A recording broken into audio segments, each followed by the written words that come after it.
et SAPI, entre autres. Euh, Bonsoir Anne et Alessandra. Déjà, je vous remercie pour votre disponibilité et d'avoir accepté spontanément partager vos riches expériences sur des thèmes d'actualité, des thèmes d'intérêt pour tout le monde, pour tous les professionnels de la santé et surtout dans le contexte de la prise en charge des personnes vivant avec le VIH. Je crois que tous ceux qui exercent sur les sites de prise en charge à divers niveaux sont touchés par ce webinaire et on a essayé quand même de les toucher le plus largement possible. Et donc, chers collègues en ligne, je crois qu'on est à 101, ça crépite. Bienvenue à cette troisième session de ce masterclass sur l'actualité en infectiologie. C'est un plaisir de se retrouver cet après-midi et je souhaite une belle séance à chacun et à tous et à très bientôt pour peut-être partager quelques préoccupations dans la discussion. Merci beaucoup. Je laisse la parole à Pierre. Merci beaucoup, Kossi. J'ai pas grand-chose de plus à dire, simplement qu'on est heureux, très heureux de vous retrouver à nouveau, que ça euh, continue à confirmer son succès, qu'on va avoir presque 2 mois de pause avant le prochain webinaire qui est le 20 novembre où Sébastien Gallien viendra vous parler du VIH et Paul Loubet des pneumopathies, et que pour aujourd'hui, on a des grandes expertes de l'infectiologie, encore jeunes, mais déjà très engagées dans les infections fongiques. Ça faisait partie des sujets que vous aviez plébiscités. Et donc, on a le plaisir d'accueillir d'abord Anne Coste du CHU de Brest, qui va nous parler des infections fongiques chez les PVVIH, à l'exception d'une infection fongique des PVVIH qui sera traitée par Alexandra ensuite. Bonjour à tous je m'excuse de ne pas avoir mon diaporama qui est activé. Je vais donc vous partager mon écran et je m'excuse encore une fois pour le problème de vidéo. Je remercie beaucoup les organisateurs de m'avoir invité à parler des infections fongiques chez la personne vivant avec le VIH. Est-ce que vous voyez bien mon écran en grand écran? Alors, il faut que tu actives plein écran. Voilà, là, c'est parfait. Parfait. Très bien. L'OMS, alors bonjour à tous, je suis infectiologue au CHU de Brest qui se situe dans l'ouest de la France et Alexandra et moi allons vous parler de certains pathogènes fongiques chez la personne vivant avec le VIH.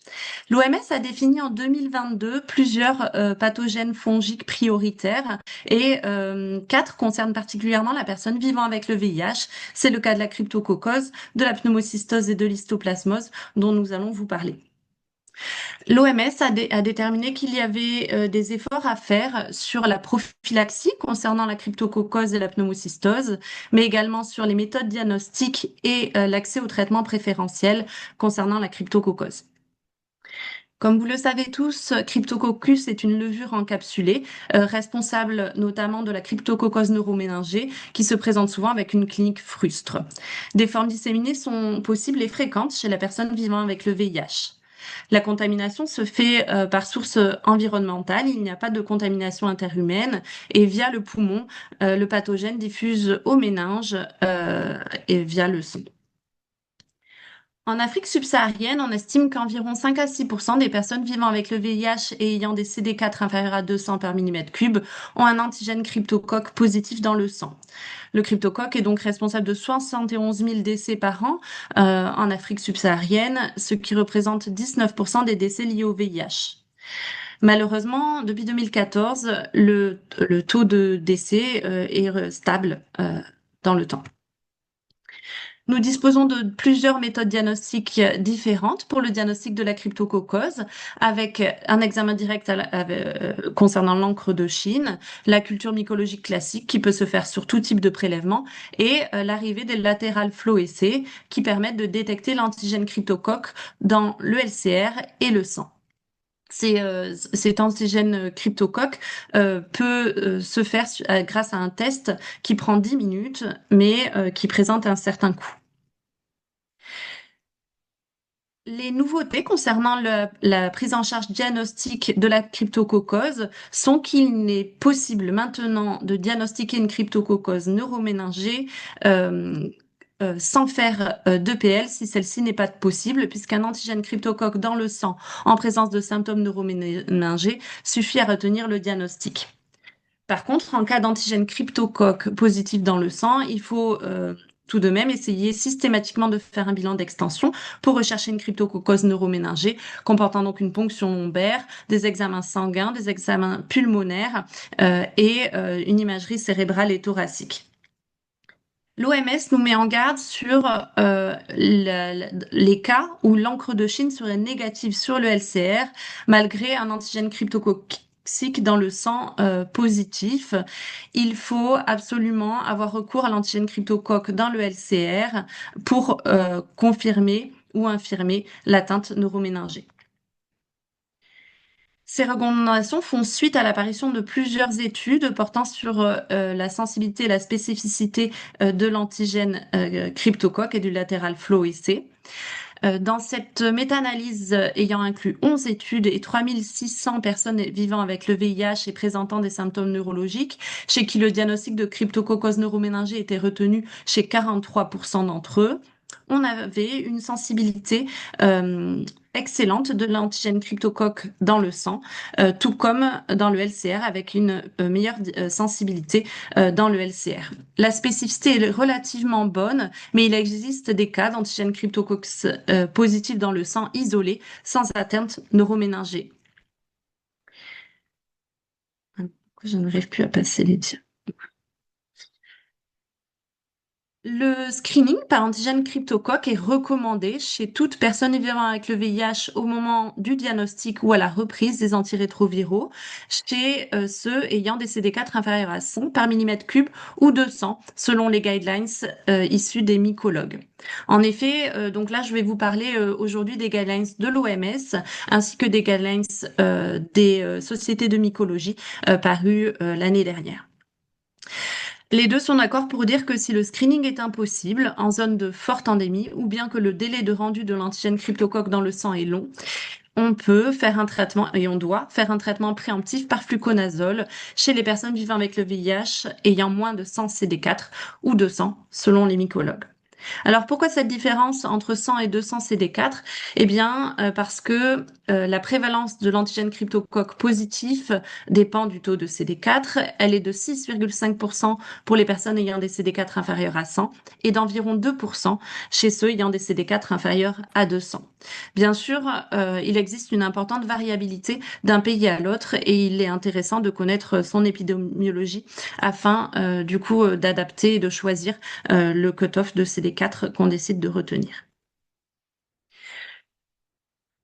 Le screening par antigène cryptocoque dans le sang a démontré un effet sur la mortalité dans plusieurs études, avec cette étude réalisée en Ouganda ayant inclus 500 patients ayant moins de 100 CD4 par millimètre cube. 194 d'entre eux ont bénéficié d'un screening préalable et vous voyez que les courbes de survie de ceux ayant bénéficié du screening sont bien différentes.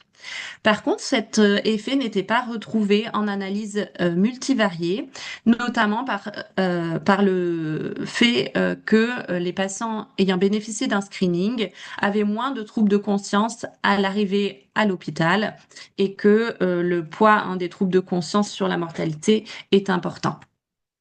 Cette étude réalisée en Afrique du Sud, qui a développé un programme de screening préhospitalier, confirme ces résultats. Cette étude a porté sur 3400 patients, dont 800 avaient bénéficié d'un screening préalable hospitalisé pour une cryptococose neuroméningée. Et effectivement, il y avait significativement moins de troubles de conscience chez les patients screenés, avec un impact du screening sur la mortalité significatif en univarié, mais pas en multivarié, sauf durant la période Covid. Les auteurs expliquent cette différence par des difficultés d'accès aux soins durant cette période. Dans tous les cas, le screening permet de détecter des cas non symptomatiques et doit être réalisé chez les gens ayant moins de 100 CD4 car il permet de diagnostiquer des cryptococoses neuroméningées avant l'apparition de troubles de conscience, ce qui induit un bénéfice sur la mortalité, sur la survie. Concernant les actualités sur le traitement de la cryptococcose neuroméningée, elles concernent principalement le traitement d'induction. Tout le monde est d'accord pour dire que le traitement de consolidation repose sur le fluconazole à dose élevée, 800 mg par jour, et le traitement d'entretien sur du fluconazole à dose plus faible, 200 mg par jour. Pour le traitement d'induction, les guidelines des mycologues recommandent le traitement de référence, qui est le traitement par amphotéricine B liposomale quotidien pendant 14 jours associé à la flucytosine, mais positionne également le nouveau schéma du protocole Ambition, où une monodose d'amphotéricine B, une forte dose, 10 mg kg, est associée au traitement oral par flucytosine et fluconazole pendant les 14 jours de l'induction. L'OMS est allée plus loin et a recommandé pour tout le monde le schéma Ambition, donc avec une monodose d'amphotéricine B associée au traitement oral. Les recommandations françaises ont gardé en priorité le schéma par amphotéricine B liposomale pendant 7 jours associé à la flucytosine. En cas d'inaccessibilité de l'amphotéricine B liposomale, mais d'accessibilité de l'amphotéricine B désoxycholate, il est recommandé de garder le traitement de référence par amphotéricine B désoxycholate associé à la flucytosine. Et en cas d'indisponibilité de l'amphotéricine B désoxycholate comme de la forme liposomale, il est recommandé d'utiliser le traitement oral associant la flucytosine au fluconazole, donc pendant les 14 jours d'induction. Je vous rappelle brièvement cette étude qui avait permis de positionner le traitement oral comme un traitement acceptable pour traiter les patients atteints de cryptococcose neuroméningée. Et je crois que c'est le protocole qui est utilisé actuellement au Bénin. Eh bien, c'est une étude qui avait inclus 721 patients dans 4 pays d'Afrique subsaharienne. L'essai avait distingué 3 bras, un bras traitement oral associant fluconazole et flucytosine, un bras amphotéricine B désoxycholate pendant 1 semaine et un bras amphotéricine B désoxycholate pendant 2 semaines. Chaque bras comportant de l'amphotéricine B était divisé en 2. La moitié avait bénéficié d'une bithérapie par fluconazole et l'autre moitié une bithérapie par flucytosine. Cet essai avait montré que le groupe ayant une meilleure survie à 10 semaines était celui traité par amphotéricine B pendant 1 semaine associé à la flucytosine. La survie était alors de 76%. Le traitement oral venait en 2e position avec une survie, une survie à 10 semaines de 65% et il était supérieur à tous les autres groupes. Les critères de jugement secondaire qui étaient la clairance du LCR confirmaient la place préférentielle du traitement par amphotéricine B et flucytosine. Par contre, dans cet essai, il était noté bien plus d'effets indésirables dans les groupes traités par amphotéricine B comparé au traitement oral, avec notamment nécessité de transfusion chez 5% des patients bénéficiant du traitement oral, donc flucytosine et fluconazole, 10% des patients ayant été traités pendant 1 semaine d'amphotéricine B désoxycholate et 20% de ceux ayant été traités par 2 semaines d'amphotéricine B désoxycholate. En effet, comme rappelé par l'OMS, toute administration d'amphotéricine B nécessite un suivi biologique régulier pour dépister ses effets indésirables, des perfusions intraveineuses d'électrolytes et une hospitalisation durant toute la durée du traitement, notamment car il s'agit d'un traitement intraveineux. Ces inconvénients ont mené à la réalisation de l'essai Ambition, qui est un essai de non-infériorité comparant le meilleur traitement de l'étude précédente, c'est-à-dire le bras amphotéricine B désoxycholate et 5-FC pendant 7 jours, à un nouveau schéma, un schéma associant la flucytosine et le fluconazole, donc le traitement oral, à une monodose d'amphotéricine B liposomale à 10 mg kg, donc une forte dose, et réalisé seulement à J1. Cet essai a démontré la non-infériorité du traitement du nouveau schéma, donc avec une monodose d'amphotéricine B liposomale associée au traitement oral, et a montré également qu'il y avait moins d'effets secondaires dans ce bras, puisqu'il y avait 2 fois moins de nécessité de transfusion et également beaucoup moins d'hypocalémie, un effet indésirable classique de l'administration d'amphotéricine B. Les critères secondaires étaient également ouverts avec une clairance du LCR similaire entre les 2 groupes et donc, comme je vous l'ai dit, moins d'effets secondaires. Ce protocole a été évalué en vie réelle chez 179 patients en Ouganda, comparé donc à 171 patients de l'essai Ambition. Dans cet essai, la différence de mortalité était similaire entre les deux groupes, confirmant donc l'applicabilité du protocole Ambition en vie réelle. Ce que cette étude montre également, c'est qu'il est possible d'alléger le suivi grâce à ce schéma, puisque les patients avaient bénéficié en moyenne de 2 ponctions lombaires et non pas 3. Et elles étaient réalisées à J1 et J3 et non pas J1, J7, J14, et que le suivi biologique était réalisé que chez un patient sur 2.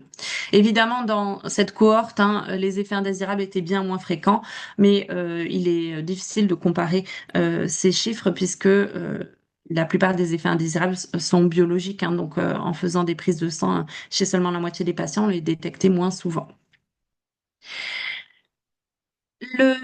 Je voulais vous rappeler les précautions d'administration d'amphotericine B liposomale parce qu'il me semble que vous allez bientôt adopter donc ce schéma avec une monodose d'amphotericine B liposomale.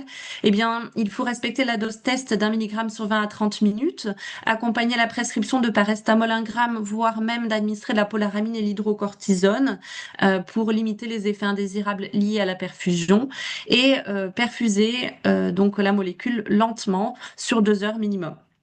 Il faut adjoindre à la prescription des apports hydrosodés et en potassium.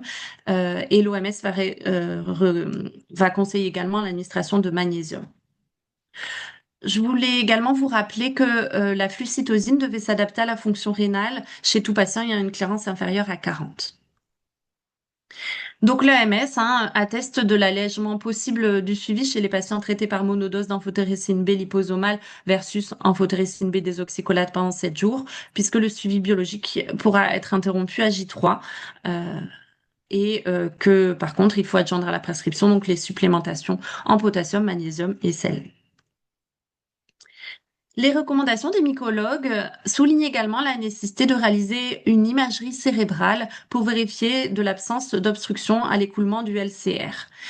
J'en profite pour vous montrer une imagerie réalisée chez un de nos patients, une de nos patientes d'ailleurs, qui était atteinte de cryptococcus neuroméningés. Nous avions fait l'IRM surtout pour éliminer d'autres diagnostics différentiels qui peuvent être associés. Et donc, vous voyez ici des cryptococcums pointés par les flèches, ainsi que une méningite avec l'aspect sale dans les sillons au niveau occipital. Les sociétés de mycologie nous rappellent qu'il faut effectuer des ponctions lombaires en ouvrant la porte à une ponction lombaire de contrôle réalisée à J3 et non pas J7. Et bien sûr, il faut contrôler la pression. Donc, en cas de pression élevée, il faut réaliser des PL soustractifs quotidiennes. Le débat sur l'initiation des antirétroviraux n'a pas beaucoup avancé. Il est toujours recommandé d'introduire les antirétroviraux de manière différée, 4 à 6 semaines après l'introduction du traitement de la cryptococose, du fait de ces études publiées dans les années 2010 qui montraient une surmortalité chez les patients ayant bénéficié d'une introduction rapide dans les 2 premières semaines suivant le diagnostic. Cependant, ces études avaient été réalisées avec des protocoles d'induction qui étaient inférieurs aux protocoles d'induction qu'on peut être amené à utiliser actuellement, et une étude rétrospective sur 190 patients issus des cohortes européennes et nord-américaines n'a pas réussi à montrer de surmortalité chez les patients ayant bénéficié d'une introduction rapide dans les 14 jours d'antirétroviraux. Donc peut-être qu'on aura du changement à l'avenir, mais pour l'instant, on reste sur une introduction différée. Je vais maintenant vous parler de la pneumocystose, ce champignon atypique puisque sa paroi contient du cholestérol et non pas de l'ergostérol, responsable d'un parasitisme strict avec des espèces spécifiques à l'hôte, donc dont la transmission se fait d'un être humain à un autre avec une réactivation possible suite à une contamination de l'environnement. La prévalence de la pneumocystose chez les personnes vivant avec le VIH en Afrique au diagnostic est de 22% si on utilise le diagnostic par PCR et de 15% si on utilise le diagnostic par examen direct qui est moins sensible. Il est recommandé de faire une imagerie chez ces patients qui se présentent généralement donc avec une dyspnée des symptômes respiratoires. L'aspect radiologique est relativement typique et l'aspect scanographique encore plus. Cependant, est-ce qu'on peut pour autant se fier à la présentation clinique au terrain et à l'aspect radiologique pour diagnostiquer la pneumocystose? Eh bien, des auteurs d'Afrique du Sud ont essayé de créer un score pour diagnostiquer cliniquement la pneumocystose. Leur gold standard était donc une PCR sur LBA positive à plus de 1000 copies par millilitre et leur score s'adressait aux patients présentant une toux et donc une infection par le VIH. Ils ont créé deux scores, un score basé sur l'aspect radiologique, l'hémoglobine et la fréquence respiratoire, et un autre basé non pas sur la fréquence respiratoire, mais sur la saturation en oxygène. Ces deux scores avaient une efficacité comparable et entraînaient quand même, enfin présentaient certains atouts. Malgré tout, il était impossible d'éliminer le diagnostic ou de le confirmer grâce à ce score. Effectivement, donc on dispose de plusieurs méthodes microbiologiques pour le diagnostic de pneumocystis. Un examen direct avec un LEOGIMSA, l'immunofluorescence et la coloration argentique de Gomory-Groscott, avec une supériorité donc de l'immunofluorescence pour l'examen direct. On dispose du bêta-déglucane sur le sang, mais je ne vais pas vous en parler aujourd'hui, car c'est un examen relativement peu spécifique et qui nécessite, enfin qui est relativement cher. Et je vais par contre vous parler de la PCR, puisque c'est un examen qui possède une très bonne sensibilité et une valeur prédictive négative excellente, qui peut se faire donc sur le LBA, sur crachat induit ou aspiration nasopharyngée, qui possède un peu, enfin le problème du cutoff entre infection et colonisation, mais ce qui n'est guère un problème chez la personne vivant avec le VIH. Le crachat induit paraît aujourd'hui être une alternative acceptable au LBA, puisque si on pratique une PCR donc sur crachat induit, la sensibilité est de 0,99 et la spécificité de 0,98.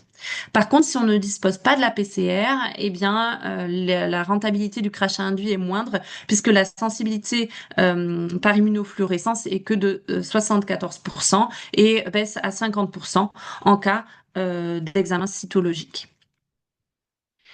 Les recommandations européennes et françaises conseillent d'effectuer une prophylaxie primaire chez les patients ayant moins de 200 CD4 ou un taux de CD4 inférieur à 14%. Donc une prophylaxie par Bactrim, en sachant que les recommandations IDSA proposent de maintenir cette prophylaxie jusqu'à ce que les CD4 remontent à plus de 200, alors que les recommandations européennes et françaises ouvrent la porte à un arrêt plus précoce quand les CD4 remontent à plus de 200 et que la charge virale est indétectable depuis plus de 3 mois. Donc, comment faire la prophylaxie primaire? Eh bien, évidemment, par le cotrimoxazole. Que choisir en cas d'intolérance, qui concerne quand même jusqu'à 20% des patients?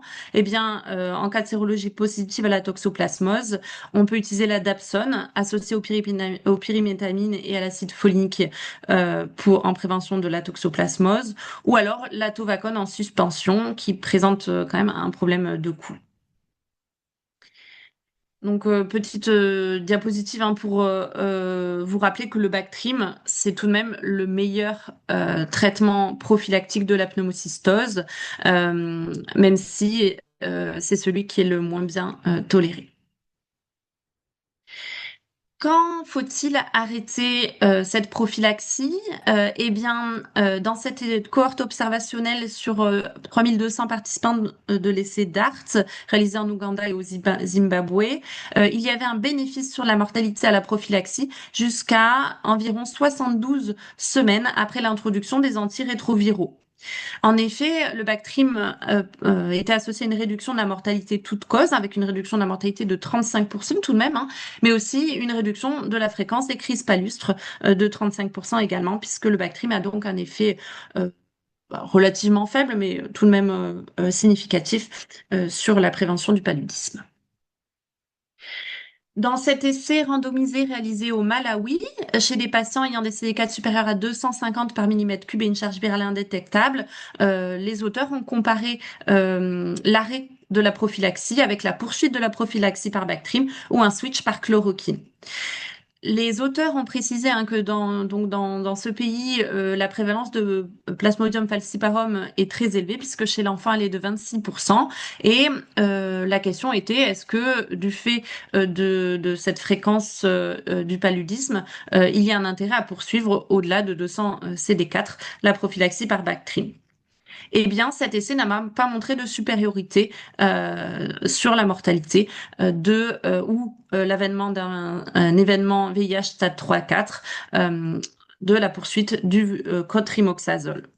Donc actuellement, on reste sur un arrêt du Bactrim quand les CD4 remontent à plus de 200 par millimètre cube ou après 27 semaines.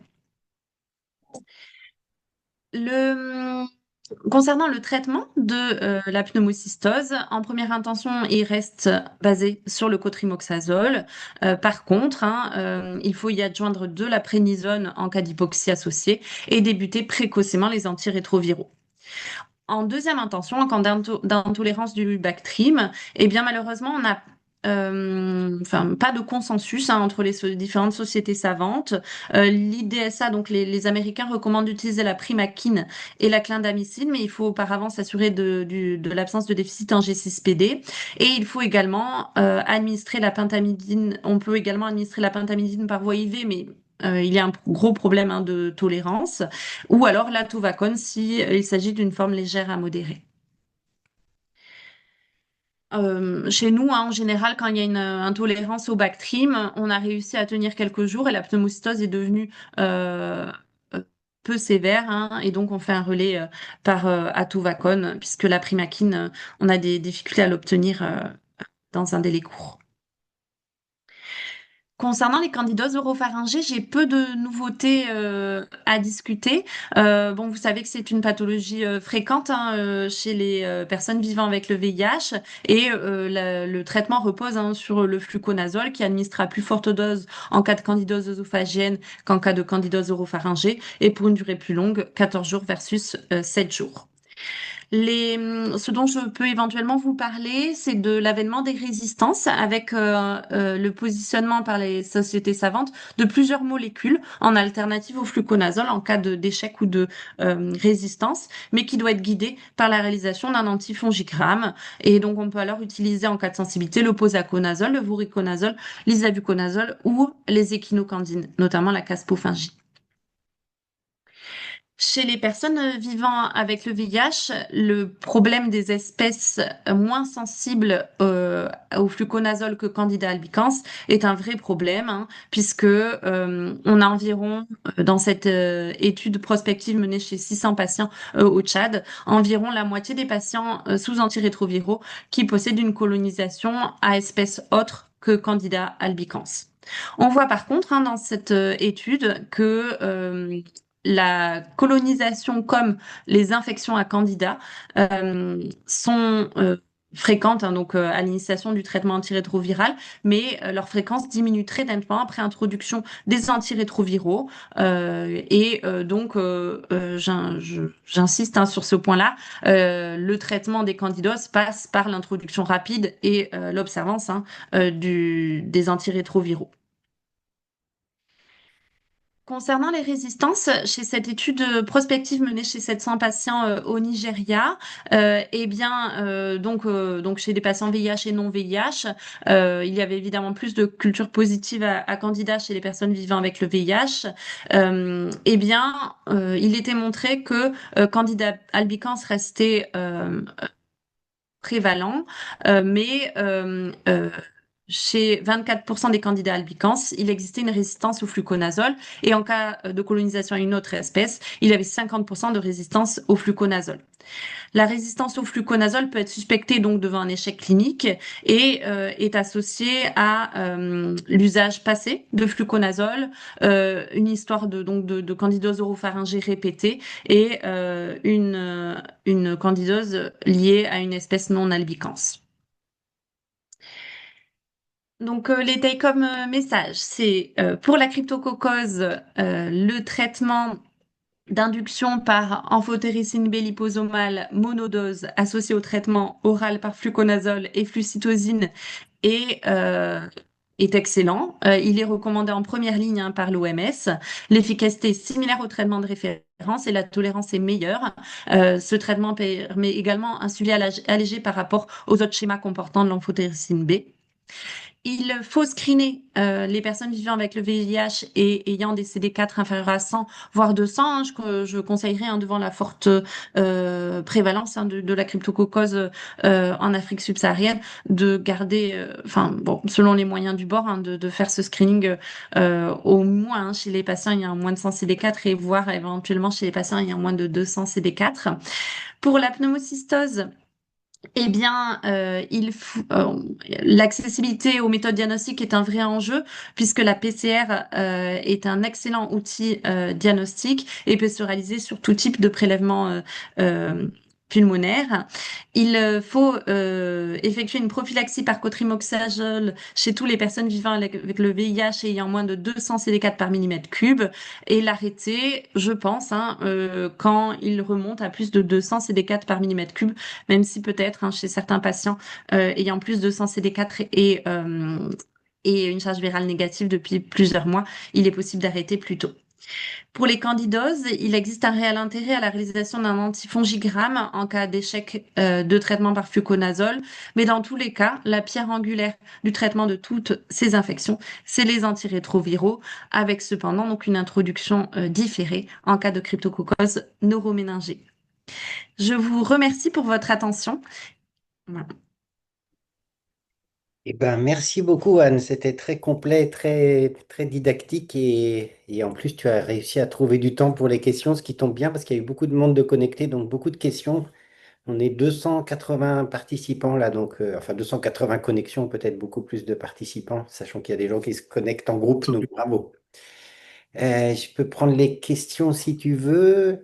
Alors, elles sont dans le chat, mais peut-être que je peux te les lire, ça sera plus simple. La première, c'est est-ce que tu peux détailler un petit peu et revenir sur les fonctions évacuatrices dans les cryptococcoses neuroméningés, notamment leur indication? Alors, hop, je vais reprendre hein, donc le diaporama. Les recommandations des sociétés savantes, c'est donc de faire une ponction lombaire au diagnostic de la cryptococose neuroméningée et en cas de pression supérieure à 20 millimètres de mercure, d'effectuer une déplétion de plusieurs millilitres hein, jusqu'à obtenir une pression inférieure à 20 et de répéter ces ponctions lombaires quotidiennement jusqu'à normalisation définitive hein, de la surpression. Il est aussi hein, recommandé de faire un scanner hein, pour chercher une obstruction mécanique à l'écoulement du LCR. Et il est vrai que chez nous, on a parfois un recours à la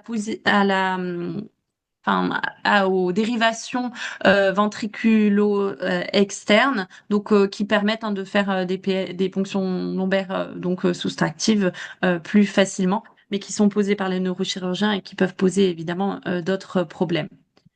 Je pense que c'est voilà, je suis pas revenue dessus parce qu'il n'y a pas eu donc de nouveautés hein, sur le sujet, à part peut-être hein, que en cas de normalité de la première ponction lombaire, on peut réaliser la deuxième à J3 et non pas attendre J7 de traitement, notamment grâce au protocole d'induction qui sont meilleurs hein, qu'avant. Ouais, alors, il y a quelques demandes de précision sur des choses que tu as abordées, mais comme tu étais un peu prise par le temps, du coup, comme on a un peu de temps, tu peux revenir un peu dessus. Notamment, est-ce que tu peux résumer le protocole à une dose d'ampho B liposomale en induction? Donc l'infotéricine B liposomale en induction, donc avec un traitement monodose, a été testé dans l'essai Ambition. Donc je me remets juste dessus, hein, euh, et a montré sa non-infériorité. Donc c'est sur cette diapositive-ci. Euh, il s'agit donc de l'administration AJ1 d'une monodose sur 2 heures, hein, je vous conseille, de 10 mg kilo d'amphotericine B liposomale. C'est donc un produit qui est un peu long à recomposer par les infirmières, qui nécessite plusieurs manipulations différentes et des précautions d'administration, mais qui est globalement beaucoup mieux toléré que l'amphotericine B désoxycholate. Et donc, ce schéma avec une dose d'infotéricine B liposomale associée au, au traitement oral de par flucytosine, 25 mg kilo 4 fois par jour, et au fluconazole à 1200 mg par jour pendant 14 jours. Donc, une dose à J1 d'infotéricine B liposomale et 14 jours de bithérapie orale, eh bien, fait aussi bien que le traitement de référence. Et associé à moins d'effets indésirables, puisque, hop, je passe la dia, il y a bien moins de transfusion, d'hypocalémie, et après, pas beaucoup de différence euh, sur les autres effets indésirables potentiels. Voilà. Et si on reste toujours dans les questions un peu techniques sur la partie cryptococos, comment tu fais pour mesurer la pression du LCS? Ah. Alors, eh bien, il y a malheureusement pas de consensus. La méthode la plus simple, je dirais, c'est de prendre une tubulure et de brancher cette tubulure à l'aiguille de la ponction lombaire, de laisser par contre, il faut que le patient soit bien allongé, et de laisser donc le LCR remonter jusqu'à un certain niveau, jusqu'à ce qu'il soit à l'équilibre, et de mesurer cette hauteur qui correspond donc à la pression en millimètres de mercure. C'est ce que nous Si. faisons. Et toujours dans les questions techniques, aussi, si tu veux, je pourrais te laisser poser les questions pneumocystose, par exemple. Je prends juste la dernière cryptococose. Il y a quelqu'un qui demande, est-ce que tu passes systématiquement au traitement de consolidation après les 2 semaines ou est-ce que tu fais un contrôle microbiologique avant de passer à la consolidation? Alors, dans les schémas actuellement recommandés, le contrôle microbiologique n'est pas nécessaire. Il a été évalué dans les études comme critère de jugement secondaire, puisqu'on sait que c'est vrai que c'est associé à la survie. Plus on claire vite le LCR de nos patients, meilleure est la survie. Par contre, donc nous, c'est vrai que si on fait une PL, on va refaire un examen mycologique pour vérifier l'efficacité, mais c'est pas systématique. Je pense qu'il faut surtout miser donc sur la surveillance biologique des effets indésirables du traitement, qui marche vraiment très bien, et se fier à la durée de 14 jours plutôt que d'essayer d'adapter à chaque patient, et notamment aux résultats des PEL de contrôle et de leur examen mycologique en cas de bonne réponse clinique. Ok, je te laisse prendre la relève aussi. D'accord. Non, j'essaie de me retrouver. Je ne sais pas si on en a parlé. La biologie moléculaire, la PCR de la pneumocystose remplace-t-elle la disponibilité, enfin, en matière sur le plan de disponibilité et coût, est-ce que la PCR pneumocystose remplace la mycologie classique? Alors, le problème de la PCR est éventuellement un manque de spécificité, puisqu'il est possible d'avoir une PCR pneumocystis positive sur les prélèvements pulmonaires sans pour autant avoir de pneumocystose. On le voit, nous notamment, parce que bon, dans notre centre, les mycologues ont la PCR pneumocystis facile chez tout patient immunodéprimé. Et c'est vrai qu'on trouve des PC, enfin, on peut avoir un portage transitoire de pneumocystis. Ce portage est d'autant plus fréquent qu'on est immunodéprimé, donc on est à risque de pneumocystose.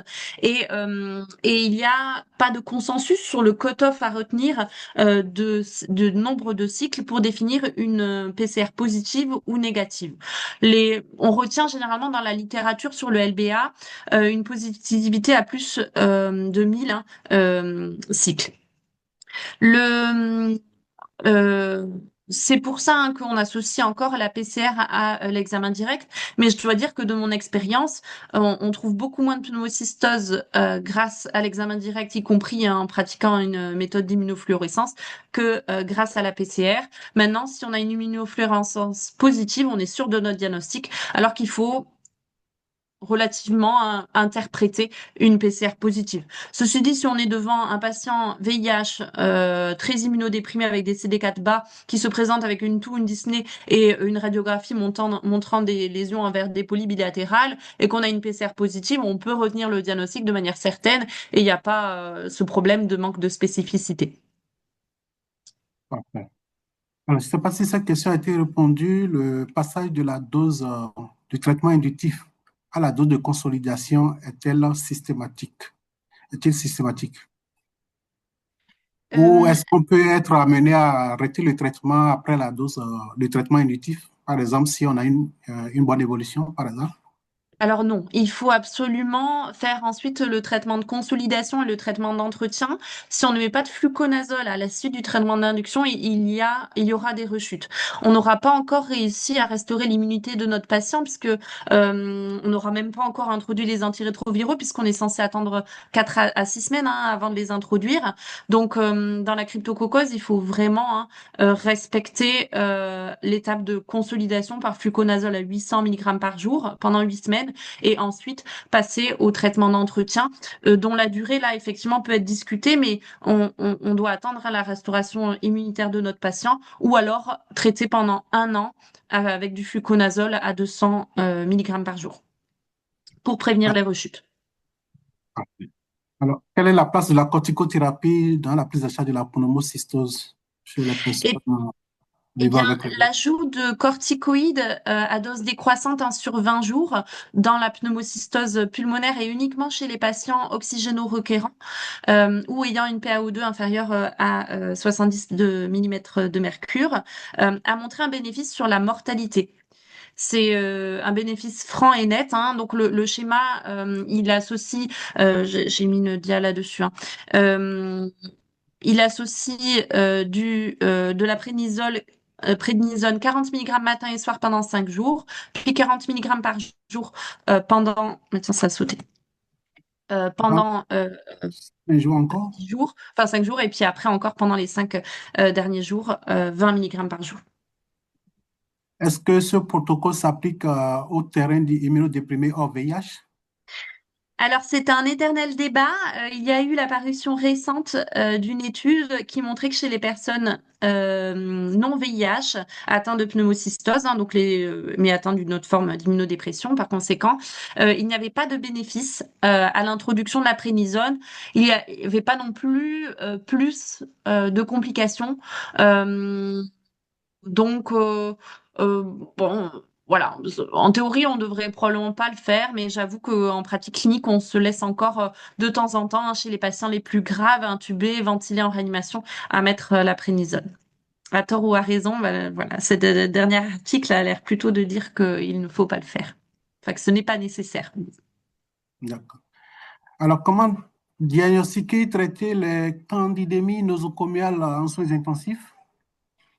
Alors pour les candidémies, enfin, le diagnostic c'est sur donc les hémocultures positives à candida. En soins intensifs, on est principalement embêté sur des infections de cathéter chez les patients vivant avec le VIH, puisque sinon les autres types de patients c'est ceux ayant eu une chirurgie abdominale. Eh bien le traitement repose sur la caspofungine. Je ne sais pas du tout si elle est accessible ou pas au Bénin. La caspofungine a fait mieux que le fluconazole, hein, en traitement probabiliste et il est recommandé actuellement de laisser la caspofungine jusqu'à documentation de l'espèce de candidat et de la réalisation d'un antifongigramme pour vérifier sa sensibilité au fluconazole. Et en cas de sensibilité et d'amélioration clinique du patient avec négativation des hémocultures de contrôle, on peut faire un relais par fluconazole 800 mg par jour. Ok. Voilà, et la durée de traitement, c'est 14 jours à partir de la dernière hémoculture négative. Et en cas de candidémie, il faut systématiquement rechercher une endocardite associée et bien sûr enlever les cathéters probablement responsables de la candidémie. Parfait. Je crois que j'ai parcouru les questions, hein. Oui, ça me paraît parfait qu'on est pile poil dans le timing en plus, puisqu'il est 45 et qu'on va donc avoir le plaisir d'écouter maintenant Alexandra, de remercier beaucoup Anne, et puis on regrette de ne pas Merci, avoir Anne. pu te voir, mais à part ça, Oui, je c'était suis vraiment vraiment parfait. désolée. Qui est pour rien, c'est pas grave. Donc Merci encore Alexandra, à vous de m'avoir invitée.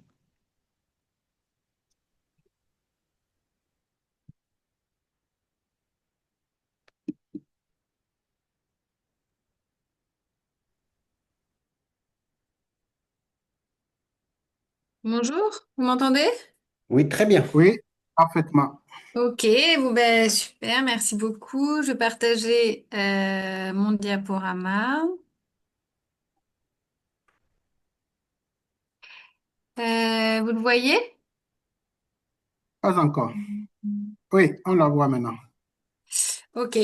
Ben, je vais commencer par Il faut peut-être l'histoplasmose. mettre ça en diaporama. Là, je l'ai mis en grand, vous le voyez en grand? Oui, c'est bon. Non, Non?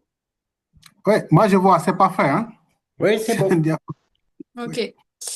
Ben, je commence par l'histoplasmose parce que ça, comme ça fait le lien toujours chez le patient VIH avec ce que Anne a présenté. C'est un peu différent pour l'aspergillose pulmonaire chronique. Ça serait un chapitre un peu à part.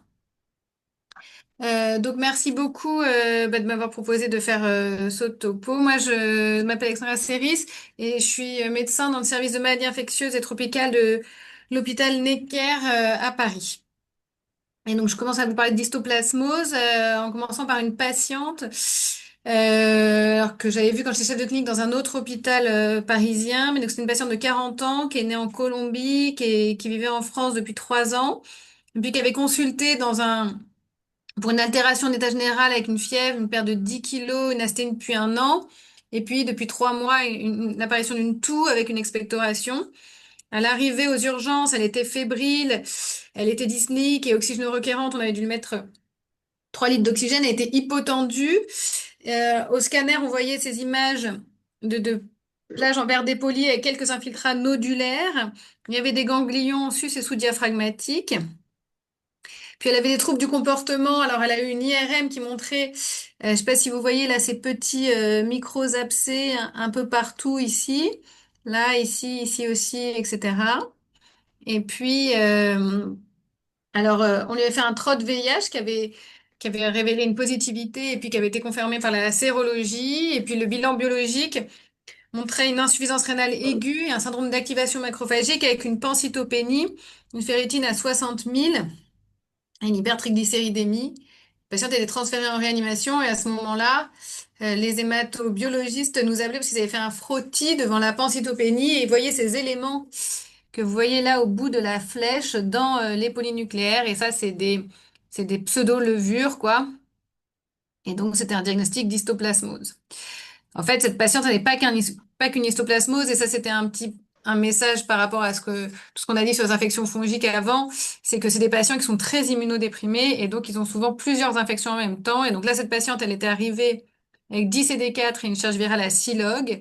Et en fait, elle avait une histoplasmose disséminée, puisqu'elle avait des hémocultures positives à Histoplasma capsulatum, une, euh, une, un LBA avec un examen direct positif pour les levures et une PCR histoplasma positive dans le sang. Et puis elle avait aussi une toxoplasmose parce qu'elle avait une PCR toxoplasma positive dans le sang et dans le LCR. Et puis elle avait aussi une infection à Mycobacterium avium parce que la culture de son LBA était positive à mycobactéries. Donc c'est pour dire que c'est des patients voilà, qui arrivent, qui sont très très immunodéprimés et qui font souvent plusieurs infections en même temps. Donc l'histoplasma, c'est un champignon dimorphique. Dimorphique, ça veut dire qu'il a deux formes selon la température et l'environnement. Donc dans les tissus, il a la forme levure et dans l'environnement, il a une forme filamenteuse. On a décrit deux variétés d'histoplasma. Histoplasma capsulatum variant capsulatum, qui est l'histoplasmose la plus fréquente, qui est celle qui est la plus associée à l'épidémie VIH dans le monde. Et puis l'histoplasma capsulatum variant Duboisi, dont je dirai juste quelques mots après. Le réservoir de l'histoplasmose, c'est le guano des chauves-souris et les déjections des oiseaux. On ne retrouve pas toujours hein, une exposition à ça chez les patients. Alors, l'histoplasma variante Duboisi, elle est surtout décrite en Afrique subsaharienne et sur une zone tropicale assez limitée, donc entre le 15e latitude et 10e. Ça, c'est une revue de la littérature de 99 à 2019 tous les cas qui avaient été rapportés dans le monde et vous voyez hein, que c'est quand même principalement des cas en République démocratique du Congo, également Nigeria, Bénin, Côte d'Ivoire, un peu Mali aussi. Et c'était des patients qui étaient parfois très jeunes. Il y avait 30% de patients qui avaient moins de 30 ans, de 18 ans, pardon, et 20% de patients VIH dans les séries. Donc c'est une infection qui peut toucher des sujets apparemment immunocompétents. Et la triade classique de cette histoplasmose, c'est une atteinte cutanée, une atteinte osseuse et une atteinte ganglionnaire. Alors on n'a pas toujours les trois en même temps, mais il y a 60% de formes disséminées. Donc ça fait des nodules comme ça, des lésions un peu à l'emporte-pièce sur les os et puis des adénopathies qui peuvent être très volumineuses. Histoplasma variant capsulatum, c'est la mycose endémique la plus fréquente associée au sida dans le monde. Associée au sida, elle est sous forme disséminée dans majoritairement des cas et elle est associée au stade sida, c'est-à-dire avec moins de 200 CD4. Et ça, c'est une carte du monde qui date de 2020 sur la prévalence de l'histoplasmose telle qu'elle a été rapportée dans plusieurs pays. En fait, on ne sait pas très bien quelle est la prévalence de l'histoplasmose en Afrique subsaharienne. On sait par exemple qu'en Amérique du Sud, la morbidité, la mortalité associée à l'histoplasmose est estimée comme similaire à celle de la tuberculose. Mais en Afrique subsaharienne, c'est plus compliqué. On a peu de données, notamment parce qu'on n'a pas de bons tests diagnostiques faciles ni de dépistage. On va en reparler. Et donc, il y a un antigène, j'en reparlerai tout à l'heure, il y a un antigène qui a été mis au point qu'on peut détecter notamment dans les urines. Et donc là, il y a une étude qui a eu lieu et une autre étude qui est en train d'être mise en place pour confirmer et étendre ces résultats, pour essayer d'estimer quelle est la prévalence de l'histoplasmose. Donc, ils ont pris une étude qui s'appelle l'étude STATIS, qui inclut des patients VIH qui avaient moins de 100 CD4, qui étaient nouvellement diagnostiqués en Côte d'Ivoire. Et l'étude portait sur la tuberculose. L'idée, c'était de voir si est-ce qu'il y avait un bénéfice à traiter les patients pour la tuberculose tout de suite ou d'attendre de voir si on pouvait diagnostiquer la tuberculose chez eux. Donc une étude qui est faite pour autre chose, mais avec des patients très immunodéprimés qui ont moins de 100 CD4. Ils ont récupéré les urines de ces patients et ils ont fait a posteriori des antigénuries histoplasma sur ces patients. Et ils se sont aperçus qu'il y avait 24% des patients qui étaient positifs, ce qui était à peu près la prévalence de la tuberculose dans cette étude.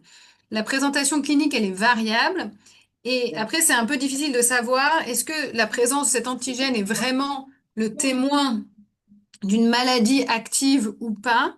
Ce qu'on voit, c'est que les patients qui avaient un antigène plus avaient une mortalité plus grande que celles qui avaient un antigène négatif. Donc 22% de décès chez les patients avec un antigène plus versus 13%. Donc ça veut dire plusieurs choses. Ça veut dire que tous les patients qui ont un antigène positif ne meurent pas, mais il y a quand même une surmortalité associée à cet antigène. Alors pourquoi, s'ils ont vraiment une histoplasmose, ces patients ne meurent pas? On peut penser que c'est des patients qui étaient inclus dans l'essai, donc qui étaient rapidement mis sous ARV.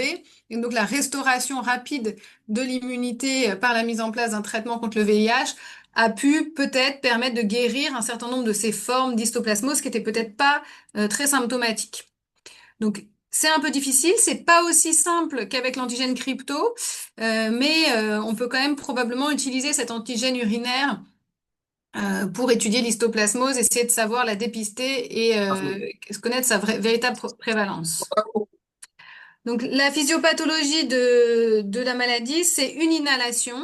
Et ensuite, ce qui se passe, ça dépend du nombre de conidies que vous avez inhalé, donc de la charge fongique, de votre réponse immunitaire globale, et puis de l'état des poumons des personnes.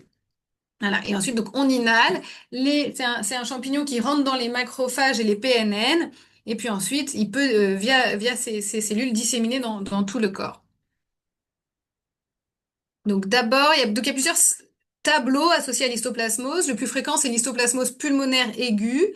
Donc ça se voit notamment chez les hôtes immunocompétents qui vont visiter des grottes ou qui ont une exposition assez importante à l'histoplasmose. L'incubation, elle est de 7 à 21 jours. Le plus souvent, c'est asymptomatique. Un certain nombre de patients présentent un syndrome pseudo-grippal qui peut être léger. Voilà, et souvent ça passe pour une grippe ou une virose respiratoire qui guérit toute seule. Dans un petit nombre de cas, l'infection peut être plus symptomatique avec de la fièvre, des frissons, une toux sèche, une dyspnée. etc. On peut voir à la radio soit un infiltrat interstitiel, soit des lésions de pneumonie ou des adénopathies qui sont en général hilaires. Il peut y avoir aussi des manifestations dysimmunitaires associées avec des arthralgies, des arthrites, des érythèmes noueux. Et pour certains patients, vraiment un petit nombre, il peut y avoir un risque d'évolution vers une détresse respiratoire aiguë avec une atteinte interstitielle diffuse et probablement liée à la charge fongique peut-être pour certaines personnes qui auraient inhalé énormément de conidie ou peut-être qui auraient certains terrains génétiques particuliers. Le traitement pour l'histoplasmose pulmonaire aiguë, il vient d'être mis à jour par les recommandations américaines donc de l'IDSA là cette année. Et globalement, ce qu'ils disent, c'est qu'il y a une guérison spontanée qui se fait dans le mois le plus souvent. Donc le plus souvent, il faut pas traiter les patients.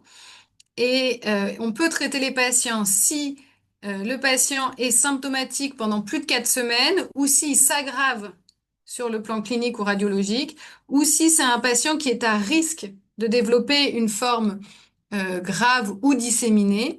Et les patients à risque, ce sont globalement les patients immunodéprimés. Donc il y a plusieurs types d'immunodépression, mais principalement c'est les patients VIH ou les patients qui sont sous corticoïdes. Et à ce moment-là, le traitement recommandé, c'est l'itraconazole à la durée de 6 à 12 semaines. Ensuite, il y a l'histoplasmose pulmonaire chronique qui concerne un petit nombre de patients qui ont développé une histoplasmose aiguë. Et les facteurs de risque, c'est le fait d'être un homme d'un certain âge et puis surtout d'avoir une pathologie pulmonaire sous-jacente, donc soit de l'emphysème à cause du tabac, soit une autre pathologie pulmonaire sous-jacente, soit un traitement immunosuppresseur, surtout de type corticoïde. Et ça ressemble globalement sur le plan clinique à une tuberculose. C'est des patients qui ont une toux qui est plutôt productive, une perte de poids, une asthénie, de la fièvre. Il peut y avoir des épisodes d'hémoptysie. Et à l'imagerie, on peut voir des nodules ou des cavités, comme vous le voyez là sur cette radio ici. C'est pas une tuberculose, c'est une histoplasmose pulmonaire chronique qui forme une caverne souvent du lobe supérieur, avec un épaississement des parois, et ça peut évoluer vers la fibrose. Et à ce moment-là, il faut traiter. Et le traitement, c'est toujours l'itraconazole de façon assez prolongée, parce que c'est des formes qui sont assez lentes, qui répondent lentement au traitement. Et puis le dernier tableau clinique de l'histoplasmose, c'est l'histoplasmose disséminée, qu'on voit principalement chez les patients très immunodéprimés, donc typiquement les patients qui vivent avec le VIH et qui ont des CD4 inférieurs à 150, voire même inférieurs à 100 ou inférieurs à 50. Le tableau initialement n'est pas toujours sévère. Il peut évoluer de façon un peu indolente, un peu, un peu subaiguë, et puis d'un coup les choses s'accélèrent et l'évolution est rapide vers la défaillance multiviscérale avec toujours pareil, des symptômes qui peuvent beaucoup faire comprendre le tableau avec une tuberculose, de la fièvre, perte de poids, de la toux, des adénopathies, une hépatosménomégalie. Il peut y avoir des lésions cutanées aussi qui évoquent plutôt l'histoplasmose que la tuberculose d'ailleurs. À l'imagerie, on a souvent un syndrome interstitiel, et au scanner, soit une miliaire, soit des nodules qui peuvent être excavés, mais on peut aussi avoir des condensations. On a aussi souvent des adénopathies qui sont plutôt hilaires et symétriques. Et bon, voilà, pas de choses non plus hyper caractéristiques de l'histoplasmose. Ça peut ressembler à une tuberculose. Sur le plan biologique, l'histoplasmose, elle peut être associée à un syndrome d'activation macrophagique et donc on a souvent des LDH élevés, une anémie, une thrombopénie, parfois même une neutropénie, une hyperféritinémie aussi qui est associée. À l'anatomopathologie, pardon, quand on fait de l'histologie, on voit du granulome qui peut aussi être confondu avec le granulome de la tuberculose. Pour le diagnostic de l'histoplasmose, le gold standard, c'est la culture mycologique. On peut faire de la culture, soit les hémocultures, soit de la moelle osseuse. Les sites les plus rentables, c'est vraiment la moelle osseuse et le LBA. S'il y a des lésions cutanées, évidemment, il faut les biopsier. S'il y a des ganglions accessibles aussi, ça peut être utile. Le problème, c'est que tout ça, c'est des prélèvements invasifs qui ne sont pas très sensibles, donc qui peuvent être négatifs alors que le patient a vraiment une histoplasmose disséminée. Ça nécessite, comme c'est un champignon dimorphique, qui peut changer de forme et être contagieux en laboratoire, ça nécessite un P3. Et puis, la durée de culture est assez longue, 2 à 3 semaines, parfois même jusqu'à 5, 6, voire 8 semaines. Et donc, c'est des patients pour lesquels on a besoin d'un diagnostic rapide et c'est pas toujours possible d'attendre une culture si longue. Donc, il y a des tests rapides antigéniques qui ont été développés. Et le plus intéressant, c'est le lateral flow essay. C'est un test rapide. Alors, il est validé uniquement dans l'urine. Et c'est le test qui a été utilisé pour la première étude que je vous ai montrée pour le dépistage de l'antigénurie légionnelle. En général, on essaye de le confirmer par un deuxième test ELISA, mais qui est un test qui prend du temps et qui est cher. Mais le test rapide antigénique, il a une bonne sensibilité, une bonne spécificité. Un des problèmes de ce test, c'est que visiblement, avec les premières données qu'on a, quand on a fait une histoplasmose, après le test peut rester positif très longtemps. En fait, c'est comme l'antigène cryptocoque. Vous savez qu'il ne faut pas suivre l'antigène cryptocoque pour suivre une cryptococcose neuroméningée notamment, mais même les autres. Parce qu'en fait, l'antigène cryptocoque, il peut rester positif pendant très longtemps, voire des années dans le sang, sans que ça veuille dire quoi que ce soit. Et là, c'est un peu pareil. Probablement, ce test peut rester positif très longtemps et ça ne veut pas dire que l'infection n'est ni contrôlée ni récidivante. Donc là, il y avait une étude qui avait été faite par des collègues euh, de la Guyane qui se posait la question des facteurs associés à la mortalité en réanimation pour des patients qui ont été hospitalisés pour une histoplasmose.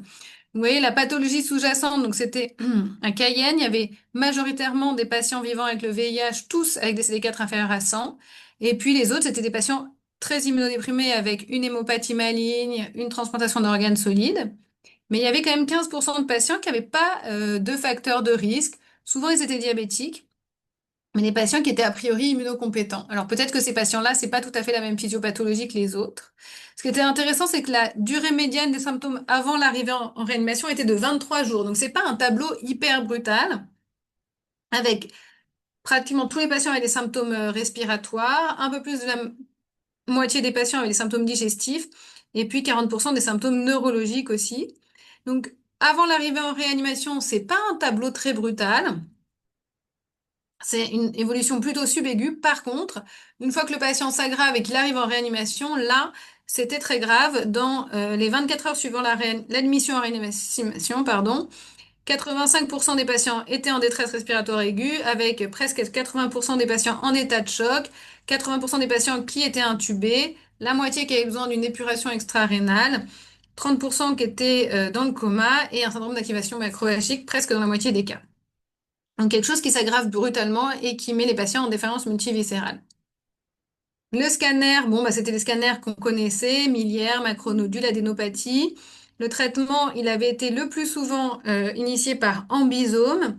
Et il y avait 20% de patients qui avaient reçu de l'itraconazole en première ligne. La mortalité à 30 jours a été de 53% et elle était associée à un score SOFA élevé, à la présence d'un syndrome d'activation macrophagique et au délai entre le début des symptômes et l'initiation du traitement.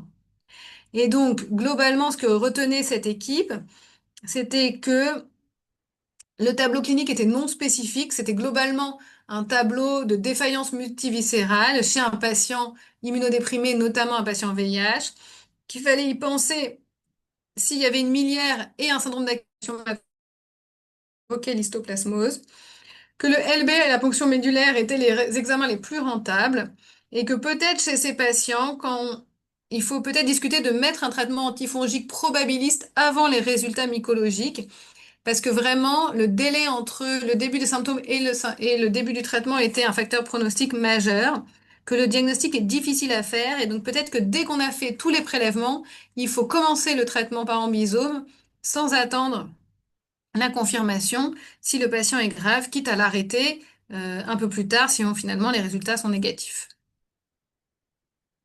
Alors, du coup, il y a des auteurs qui se sont posé la question d'essayer de différencier histoplasmose disséminée et tuberculose, puisque c'est des patients vivant avec le VIH qui vivent dans des zones d'endémie de tuberculose et d'histoplasmose. C'est difficile à faire. Donc, voilà, il y a un score qui a été fait.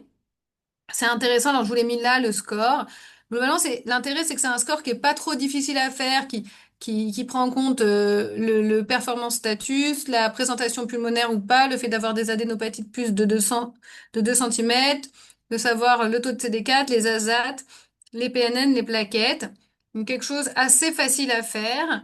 Et en gros, il disait si là, tous les coefficients qui sont supérieurs à 1, c'est des facteurs qui sont associés à l'histoplasmose, inférieurs à 1, c'est facteurs associés à la tuberculose. Et avec ce score, ils arrivaient à classer quand même pas si mal les patients, vous voyez, puisque je vous ai mis en rouge, là, sur les 100 patients histoplasmose, il y en avait 5 qui étaient classés selon le score comme plus probable de tuberculose. Et pareil pour la tuberculose, 6 sur les 88 qui étaient mal classés en histoplasmose. Donc un score qui peut peut-être aider à orienter, même si évidemment hein, sa performance n'est pas de 100%. Alors le problème aussi, c'est que c'est des patients qui sont très immunodéprimés, qui vivent en zone d'endémie, et donc bah, il y a des co-infections fréquentes entre l'histoplasmose et la tuberculose. Vous voyez, si on met les deux cartes à côté de prévalence de l'histoplasmose et la tuberculose, on voit que c'est un peu les mêmes zones. Et donc, il faut savoir faire la différence, mais il faut aussi pas rater les co-infections possibles. Et puis, une fois qu'on a fait diagnostiquer la co-infection, il faut savoir comment traiter, qu'est-ce qu'on traite en premier, est-ce qu'on traite les deux? Le problème, c'est les interactions médicamenteuses entre la rifampicine, qui est un inducteur enzymatique, l'itraconazole, les antirétroviraux. Donc c'est assez compliqué. On peut pas mettre tous les antirétroviraux avec l'itraconazole. La rifampicine et l'itraconazole, bon, ben, on risque d'avoir des dosages indosables d'itraconazole, donc il faut augmenter les posologies d'itra, voir sinon penser à une autre molécule que la rifampicine. Mais c'est vraiment des infections qui sont difficiles à traiter ensemble. Donc, le traitement de l'histoplasmose disséminée, il y a eu peu d'études, mais là, c'était une étude qui avait comparé itraconazole versus, en première intention, versus ambisome ou amphotéricine B désoxycholate pendant 2 semaines, puis itraconazole. Et globalement, ce qu'on voit, c'est que l'amphotéricine B fait mieux que l'itraconazole. Pardon, c'est pas le fluconazole, là, je me suis trompée. Ça fait mieux que l'itraconazole en termes de clairance de la fongémie et de négativation de l'antigène. Et c'était une étude qui avait comparé amphotéricine B liposomale et amphotéricine B désoxycholate. Et globalement, l'amphotéricine B liposomale, comme vous le savez, est moins toxique que l'amphotéricine B désoxycholate. Et elle était aussi associée à une meilleure survie. Alors, je ne sais pas si elle est vraiment plus efficace, mais comme elle est moins toxique, il y a moins d'arrêts de traitement. Et donc, peut-être c'est pour ça que les patients survivent mieux avec l'amphotéricine B liposomale. Et donc, les recommandations, c'est de traiter les formes sévères par amphotéricine B liposomale, 3 mg kg par jour pendant 2 semaines. En alternative, l'amphotéricine B désoxycholate si l'amphotéricine B liposomale n'est pas disponible. Et en relais, l'itraconazole. Pour les formes légères à modérées, on peut se permettre de donner l'itraconazole tout de suite, sachant que les formes sévères, dans ces recommandations-là américaines, étaient définies par au moins un des symptômes suivants, donc défaillance respiratoire, hémodynamique, neurologique ou rénale, trouble de la coagulation, ou performance status supérieure à 2, donc c'est des formes très sévères. Et sinon, on peut peut-être se permettre de traiter par itraconazole en première intention. La durée, elle est longue parce qu'il y a un risque de rechute, donc c'est au moins 12 mois. Pour les patients VIH qui restaurent très vite leur immunité, qui deviennent indétectables et qui ont des CD4 qui remontent, on peut peut-être discuter de faire un peu moins longtemps, mais c'est à discuter. Et puis, si il y a des patients qui restaurent pas leur immunité parce qu'ils ont des co-infections ou parce qu'ils prennent pas bien leur traitement, il faut envisager de prolonger le traitement plus que 12 mois, en tout cas aussi longtemps que les CD4 sont inférieurs à 150. Et là, c'était aussi les collègues toujours de Cayenne qui avaient essayé de se poser la question de savoir est-ce qu'on pourrait identifier les formes graves facilement chez les patients VIH. Donc, ils ont fait un score, et c'est pareil, c'est un score qui a l'avantage d'être assez facile à utiliser, qui prend en compte le performance status, la dyspnée, la radio, un peu de biologie.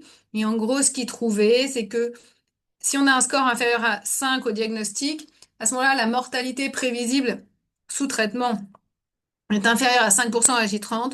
Et donc, peut-être, on peut se permettre de commencer par itraconazole. Par contre, si on a un score supérieur à 5, à ce moment-là, la mortalité prévisible, elle est supérieure à 30% à J30. Et à ce moment-là, il vaut mieux, si c'est possible, privilégier l'amphotéricine B. Le timing de l'introduction des ARV, ben, c'est aussi vite que possible, sauf s'il y a une atteinte cérébrale de l'histoplasmose pour éviter un possible iris cérébral. Alors l'iris, donc c'est le syndrome de reconstitution immunitaire inappropriée. C'est rare, associé à l'histoplasmose, hein, c'est pas comme avec la cryptococcose ou la tuberculose. En général, ça survient dans les 60 jours qui suivent l'introduction des ARV. Et si ça survient, sous traitement, la conduite à tenir, c'est comme pour les autres iris, c'est poursuite des ARV, poursuite du traitement antifongique. Et s'il y a une manifestation qui menace le pronostic vital, donc c'est souvent quand c'est un iris cérébral le problème, c'est les corticoïdes. Voilà, en essayant de ne pas donner trop de corticoïdes parce que c'est quand même des patients qui sont très immunodéprimés. Et juste un mot de ce qui va peut-être arriver dans le futur, comme pour le protocole Ambition avec la cryptococcose, il y a une étude qui a été publiée en 2023, une étude de phase 2, donc pas encore beaucoup de patients, hein, 118 patients infectés par le VIH qui avaient une histoplasmose, il y avait 25 CD4 en médiane, et ils ont testé de voir si on pouvait donner une seule dose d'amphotericine B liposomale 10 mg kg versus le bras standard 3 mg kg jour pendant 14 jours. Et ils ont aussi essayé un bras intermédiaire aussi avec 2 doses d'amphotericine B, une AJ1 et une AJ3. Et globalement, vous voyez ce qu'on montre, c'est qu'il y a, ça fait aussi bien, voire mieux, une seule dose d'amphotericine B liposomale 10 mg kg en termes de réponse clinique et de survie. Et ça fait par contre beaucoup mieux en termes de néphrotoxicité. Donc peut-être que dans le futur, il y aura l'équivalent du schéma ambition pour l'histoplasmose disséminée chez le patient VIH. Voilà, j'ai fini sur la partie histoplasmose. Je peux enchaîner sur l'aspergillose si vous voulez, et puis après, on pose les questions. Oui, ce sera peut-être plus efficace. Oui, c'est mieux Ok. d'enchaîner. Alors, je passe à la partie aspergillose chronique. Est-ce que vous voyez bien mon diaporama?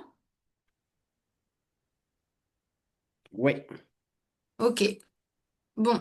Alors, bah là, du coup, c'est pas du tout la même ambiance. Donc, je vous présente pareil le cas d'un patient qu'on avait eu, un patient de 54 ans, hospitalisé pour hémoptysie massive. Donc, il est hospitalisé en unité de soins pneumologiques intensives. Il est artério-embolisé en urgence.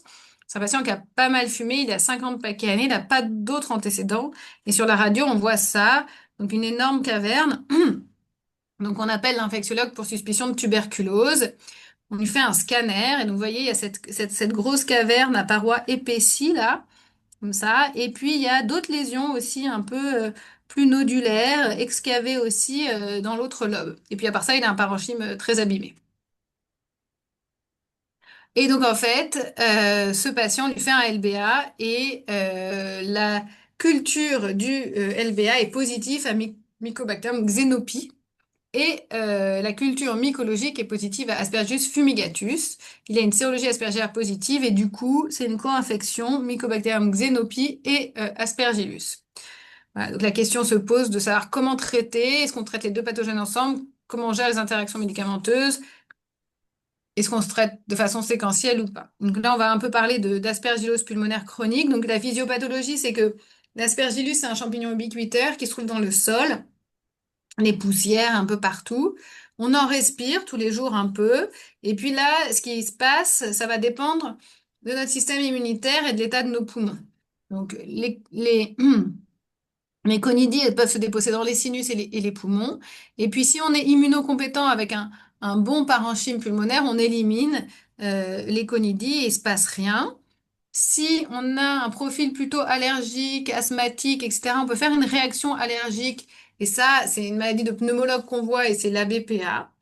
Si on a un grand déficit immunitaire de type un cancer, une transplantation d'organes solides, etc., à ce moment-là, on va pas avoir une bonne réponse contre le champignon et le champignon a un tropisme pour les vaisseaux, donc il va envahir les vaisseaux, il va envahir le parenchyme pulmonaire et disséminer via les vaisseaux dans d'autres organes, notamment le cerveau. Ça, c'est l'aspergillose invasive, dont je ne vais pas parler aujourd'hui. Et puis, chez les patients qui sont plutôt immunocompétents, mais qui ont un parenchyme pulmonaire abîmé, soit par des séquelles de tuberculose, soit par des séquelles de chirurgie ou d'autres choses, il peut y avoir une invasion limitée du parenchyme pulmonaire. Donc, c'est une maladie qui reste purement pulmonaire.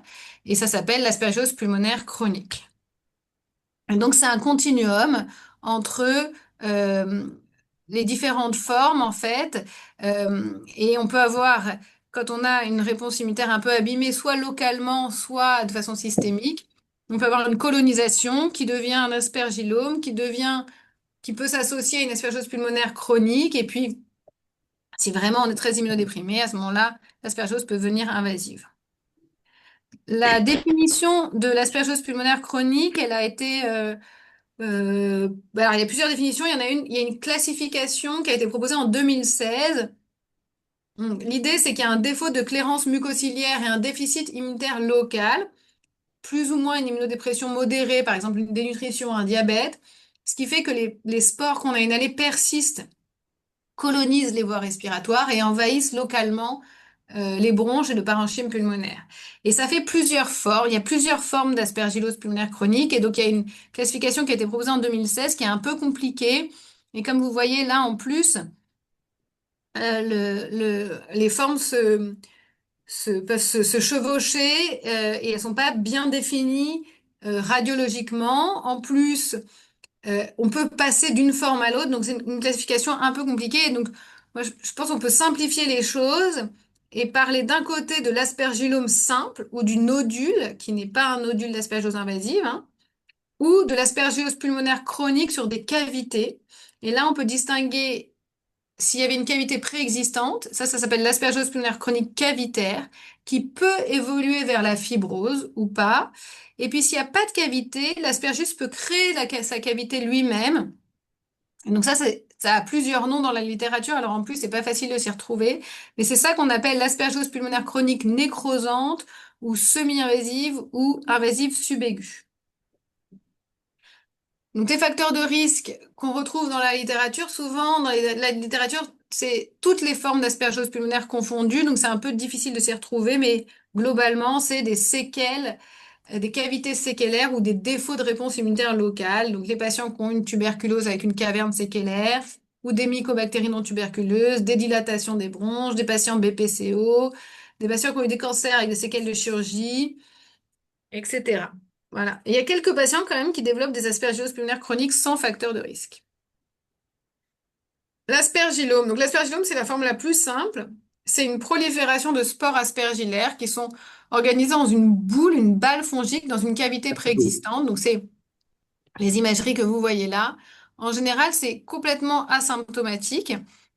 Euh, Parce qu'il n'y a aucune invasion du parenchyme pulmonaire. Ce qui peut se passer, c'est que l'inflammation liée à la tumulus provoque une hypervascularisation de la cavité et donc des néovaisseaux plus fragiles qui peuvent éventuellement saigner. Et donc, le seul symptôme qu'on a en général, c'est une hémoptysie.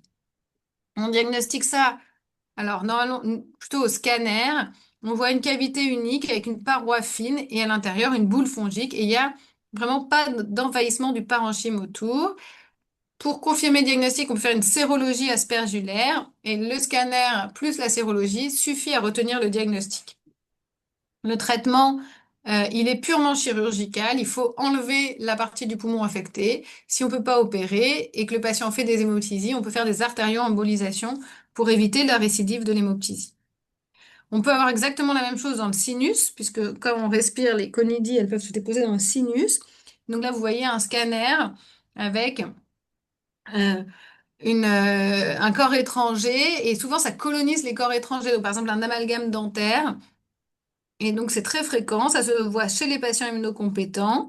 Vous voyez une image là de vue endoscopique d'une truffe aspergillaire. En général, les ORL sont capables de vous dire que c'est ça rien qu'à la nasofibroscopie. Le risque principal de ça, c'est la surinfection bactérienne. Et parce que, et à ce moment-là, ça fait une symptomatologie de sinusite bactérienne. Et donc, en général, on l'opère et on l'enlève voilà, par voie endonasale. Mais il n'y a pas besoin de traiter par antifongique. Ensuite, pour l'aspergillose pulmonaire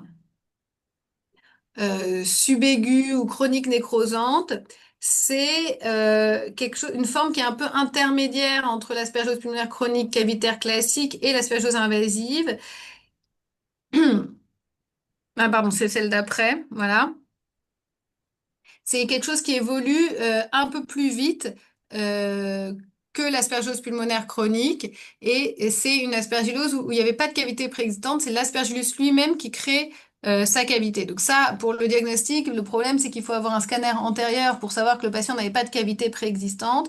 C'est en général un peu plus symptomatique. Il y a plus de fièvre, d'amaigrissement, de tout. Il peut y avoir des hémoptysies.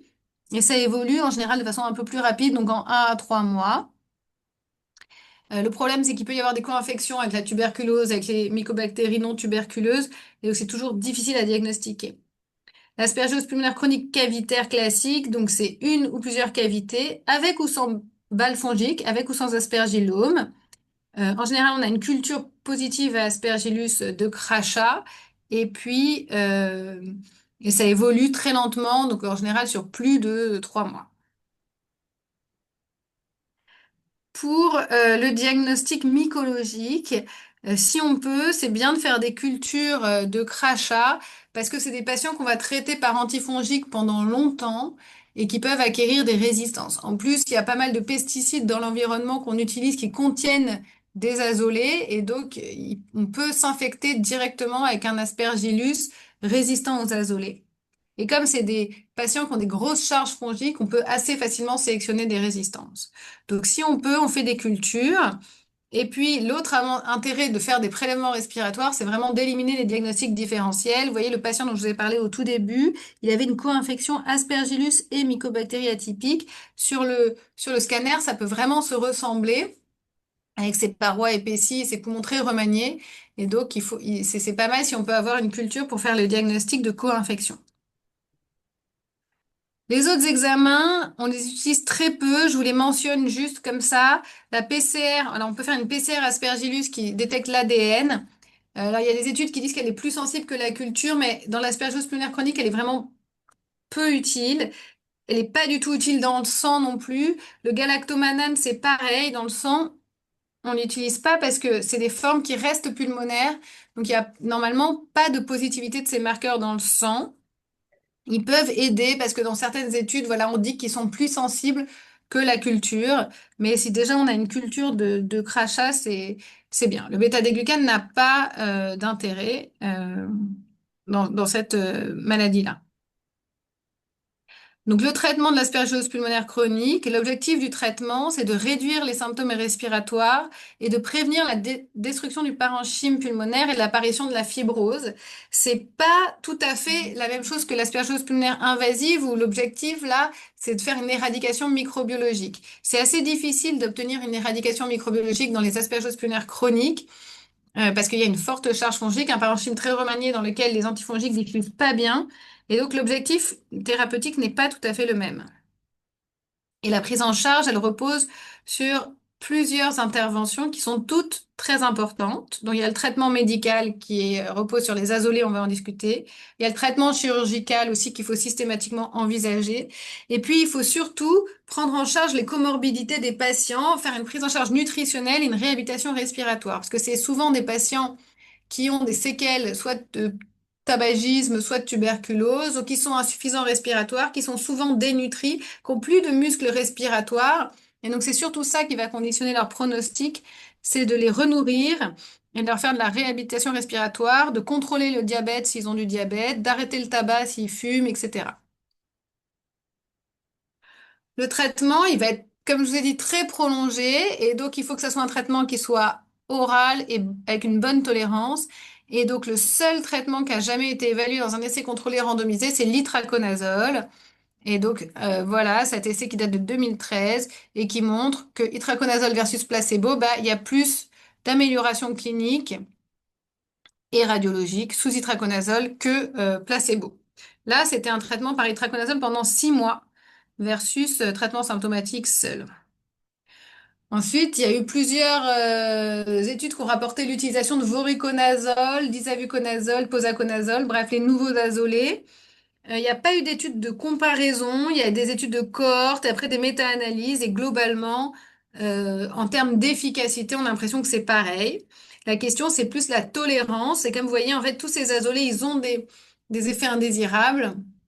Et comme c'est des traitements prolongés, bah, à un moment ou à un autre, on est on peut faire face à ces complications. Et c'est pas les mêmes selon les azolés. Donc voilà, vous voyez là, c'était une étude qui comparait les effets indésirables sous Vori ou sous ITRA. La prévalence des effets indésirables était similaire dans les deux groupes. 35% dans les deux cas d'effets indésirables nécessitant l'arrêt du traitement. Mais dans le groupe itraconazole, c'est plus de la toxicité cardiaque et des troubles gastro-intestinaux avec un peu de neuropathie aussi. Parce que dans le groupe voriconazole, c'est plus de la toxicité cutanée, toxicité oculaire et aussi de la toxicité hépatique.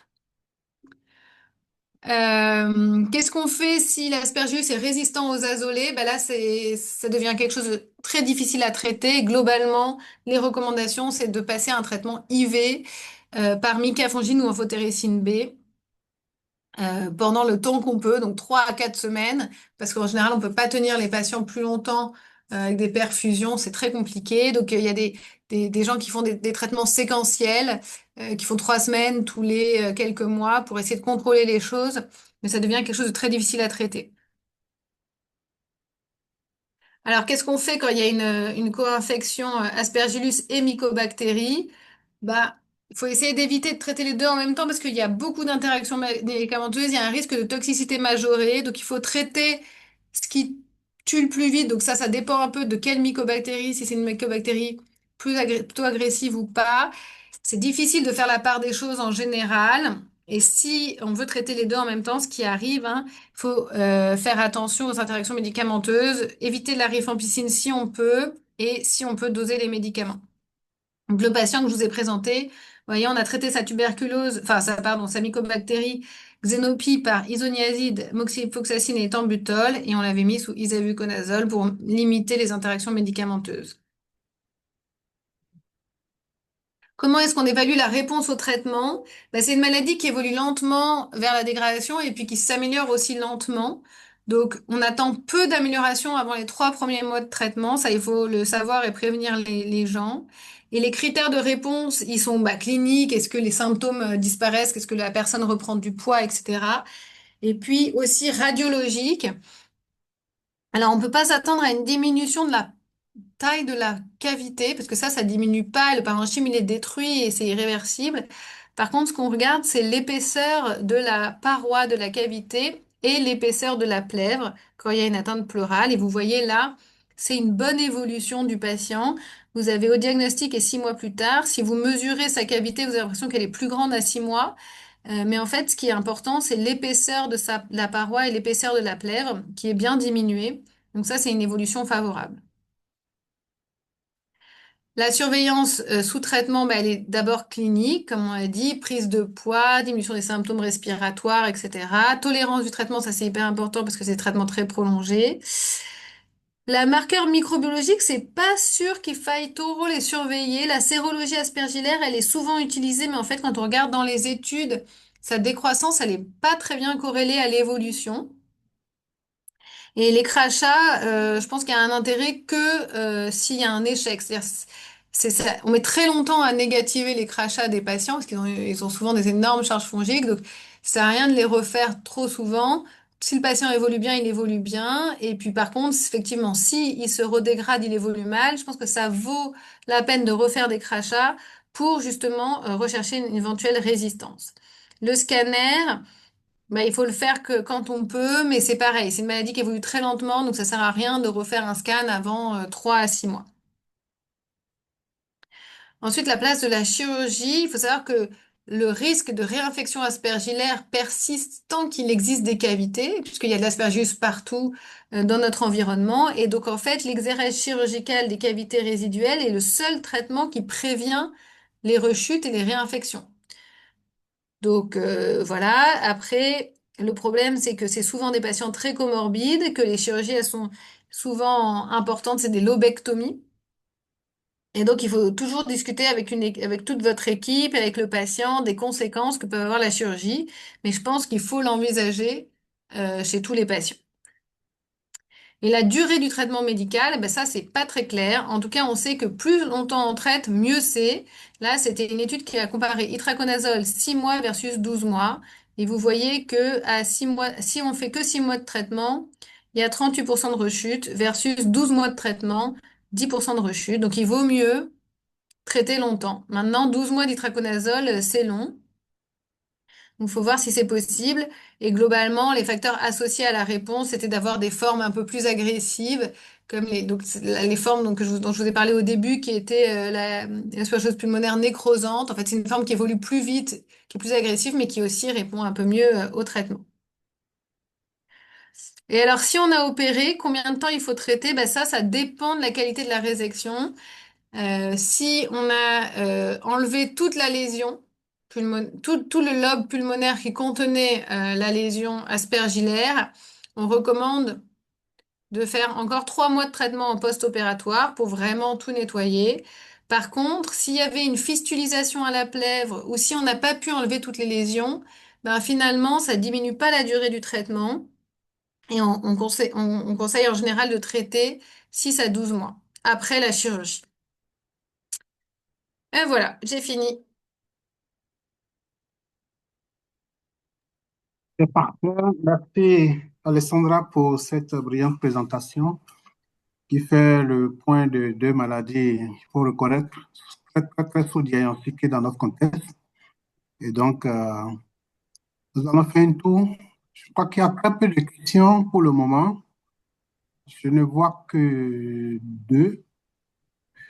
Euh, la première, pouvons-nous avoir les indicateurs de performance du test rapide de dépistage d'une histoplasmose? Je crois que c'était Le test 93%. antigène urinaire, Oui, je crois. bah dans les études, 93%. ouais, Oui, chez les patients VIH avec une histoplasmose disséminée, il a une sensibilité de 95-96% et c'est un peu pareil pour la spécificité. ouais, Donc c'est c'est pas ça. mal. Dans ces formes disséminées des patients très immunodéprimés. Alors, après, la question, c'est l'accessibilité à ces tests. Est-ce que c'est des tests qui sont sur le marché, faciles à trouver?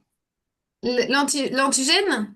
Les tests rapides, oui. Ouais, ouais, il est en cours de développement. Il est disponible en Amérique du Sud et en Amérique du Nord.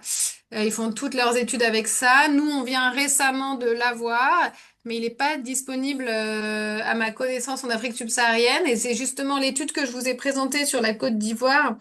Elle est menée en collaboration avec le Centre national de référence des infections fongiques invasives qui est à Pasteur et qui est dirigé par Fanny Lanternier et qui essaye de justement de mettre en place des études visant à tester cet antigène dans plusieurs pays d'Afrique subsaharienne. Donc il y avait la Côte d'Ivoire.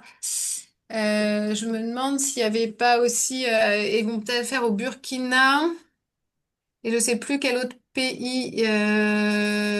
L'Ouganda aussi peut-être, c'était envisagé. Enfin, il y a plusieurs pays dans lesquels ils sont pour parler, pour essayer de faire des études avec ça. Et l'idée, c'est après de faire de l'advocacy, quoi, de montrer que ce test est utilisable. En tout cas, c'est un test rapide, facile à faire, etc., qui permet de dépister et de traiter des histoplasmoses pour ensuite argumenter qu'il faut le rendre disponible dans plusieurs pays d'Afrique subsaharienne. Mais pour le moment, effectivement, malheureusement, ça repose encore sur la culture, le diagnostic d'histoplasmose.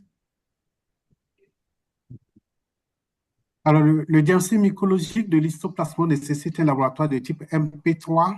Hmm. C'est bien ça. Enfin, un collègue, je crois, un biologiste, demande s'il y a de ces laboratoires en Afrique de l'Ouest. Je crois qu'on peut poser la question dans le réseau des laboratoires de l'Afrique de Ouais. l'Ouest et puis on pourra avoir plus facilement la réponse. Alors, a-t-on la possibilité de réaliser des antifongigrammes sur galerie ou autre? Je suis pas sûre d'avoir compris la question.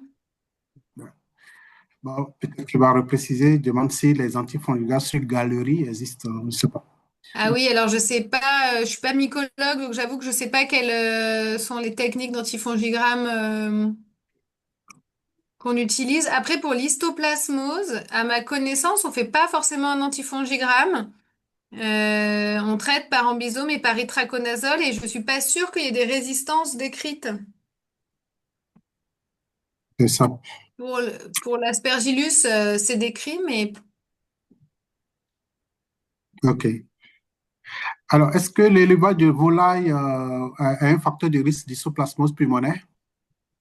bah, c'est présent dans toutes les déjections d'oiseaux, quoi. Donc, potentiellement. Ouais. Alors, en cas de suspicion de greffe aspergillese des sinus chez un patient asymptomatique, l'auteur retient que de la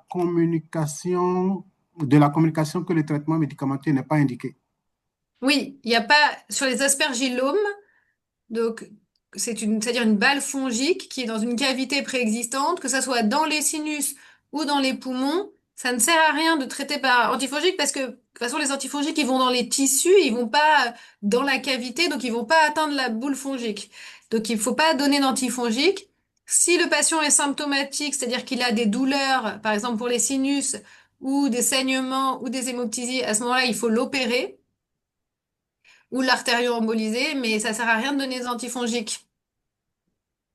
Parfait.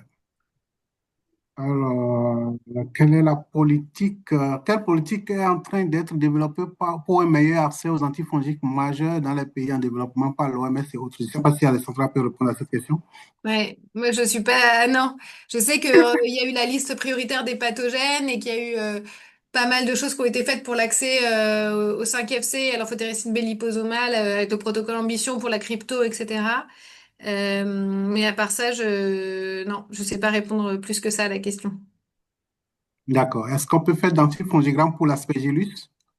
Oui, alors pour l'aspergillus, il y a deux choses. Alors, le plus souvent, c'est de l'Aspergillus fumigatus. C'est pas mal d'avoir une culture pour identifier, si possible, quel Aspergillus c'est. Alors, dans 95% des cas, c'est de l'Aspergillus fumigatus, mais il y a aussi d'autres Aspergillus, notamment dans les régions tropicales, telles que l'Aspergillus flavus, qui peuvent avoir des sensibilités différentes aux antifongiques. Donc, si vous pouvez identifier en culture quel est cet Aspergillus et ensuite faire un antifongigramme, c'est bien. Parce que comme je vous le disais, pour l'Aspergillus fumigatus, la résistance est de plus en plus décrite aux antifongiques.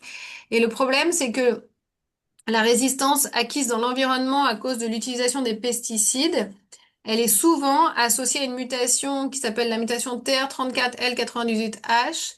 Et c'est une mutation qui donne une résistance à tous les azolés.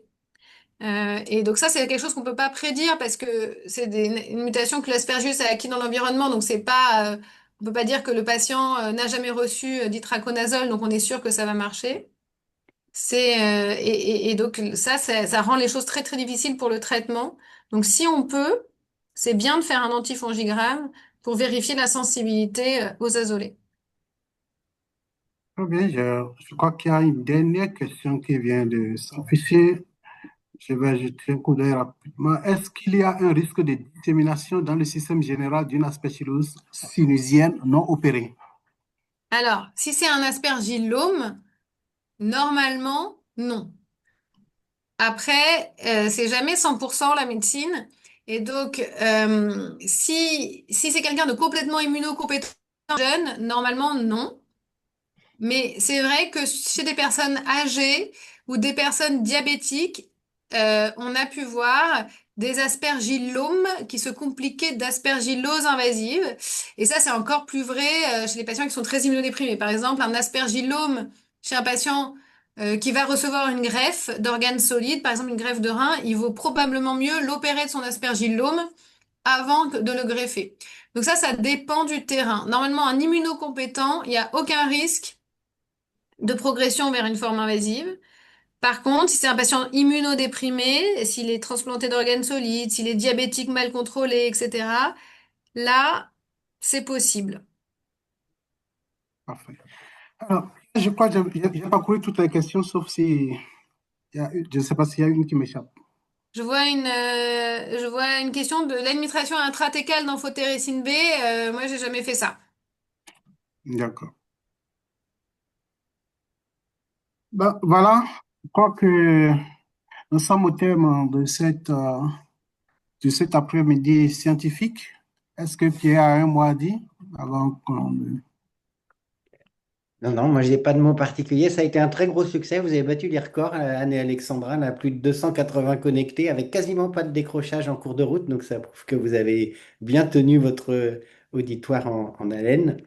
Donc, le prochain séminaire, on remercie beaucoup les oratrices de ce soir. Le prochain séminaire, ce sera le 20 novembre. Même horaire, même système. Et ce sera sur l'infection VIH par le professeur Sébastien Gallien et les pneumopathies par le professeur Paul Loubet. D'ici là ou ce jour-là, n'hésitez pas à nous suggérer d'autres sujets, d'autres orateurs, parce que finalement, maintenant qu'on a le système, on doit pouvoir réorganiser régulièrement ce type de webinaire. On n'a pas réussi à faire les enregistrements des 2 premiers webinaires pour des raisons techniques qu'on croit avoir résolues. Donc ce soir, normalement, c'était enregistré, mais on va au moins vous diffuser les diaporamas des 2 premiers. Et puis ce soir, peut-être diaporama et enregistrement. En tout cas, merci beaucoup à tous et encore merci à Kossi aussi pour le plaisir de cette collaboration efficace. Merci. Merci Pierre, et merci à Anne et à Alessandra. Les présentations seront disponibles sur le site web de la Sobepit et je vais me faire le plaisir